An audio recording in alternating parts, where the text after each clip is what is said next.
The drama surrounding Sebastian Fundora has never been about whether he belonged in boxing. It has always been about how a body like his could possibly exist in a division that was never designed for it. Standing close to 6'6", with arms that seemed to stretch beyond reason, Fundora entered the super welterweight ranks looking like a mistake in the tail of the tape. But mistakes do not survive at the elite level. They get exposed, broken down, and forced to retreat. Fundora did the opposite. He advanced relentlessly. They call him the Towering Inferno for a reason. Watching him fight feels like watching a structure catch fire from the inside out. The flames never come all at once. They build through pressure, volume, and inevitability.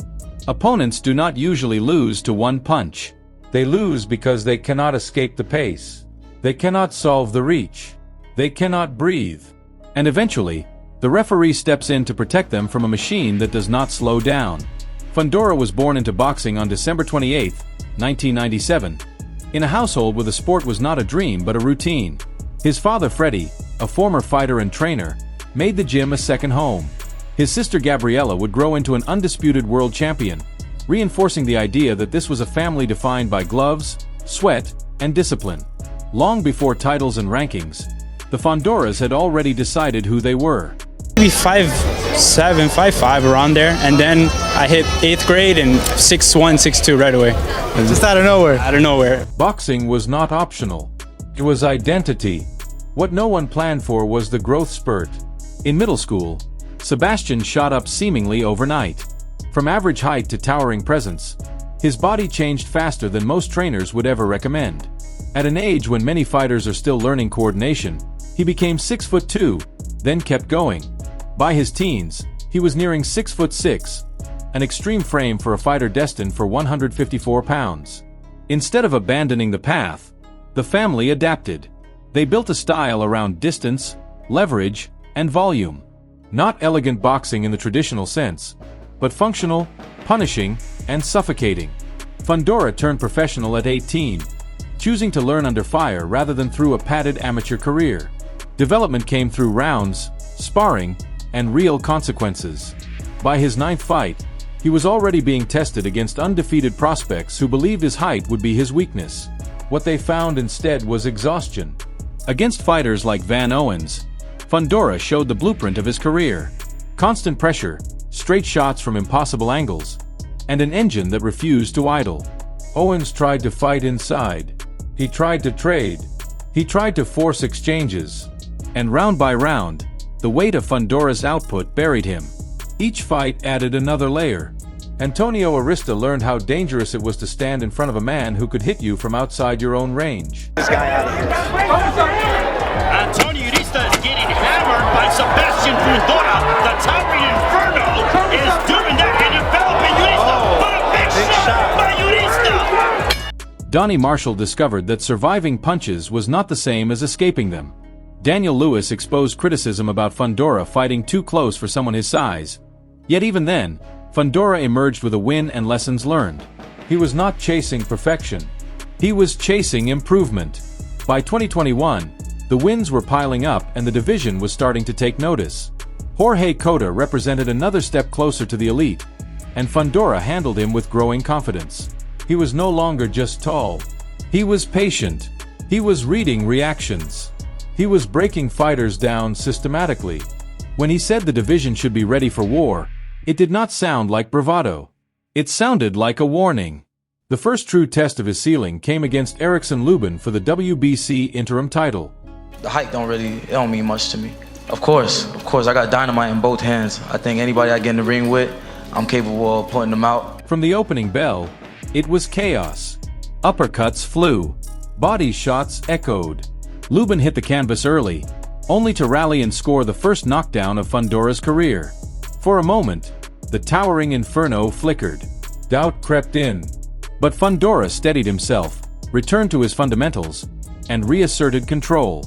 The punishment mounted. Lubin's corner made the decision fighters sometimes cannot, and the fight was stopped.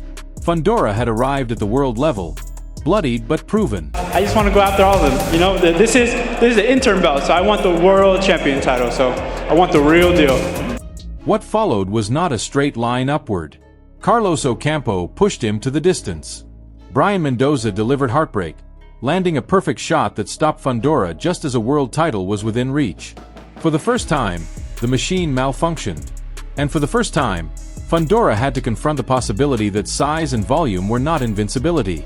He questioned himself privately. He leaned on family. He rebuilt.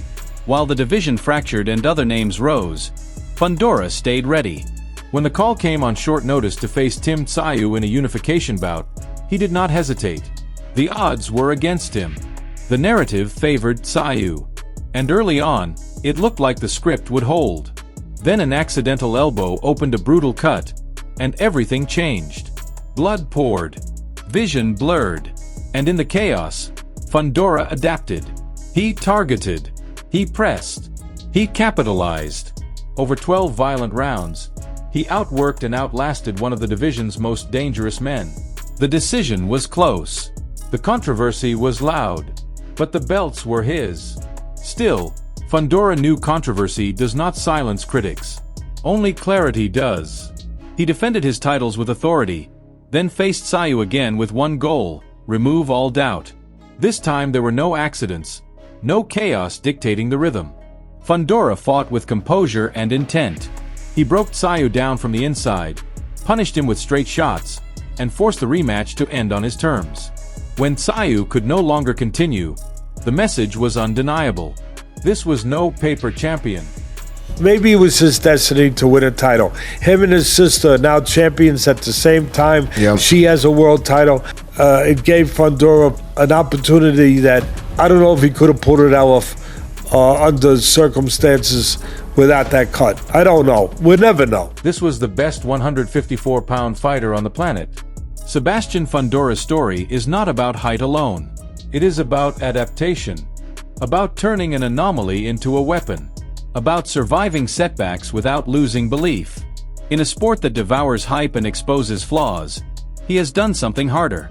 He has evolved in public, under pressure, fight by fight. And now the towering Inferno stands at the top of a division that once had no place for him.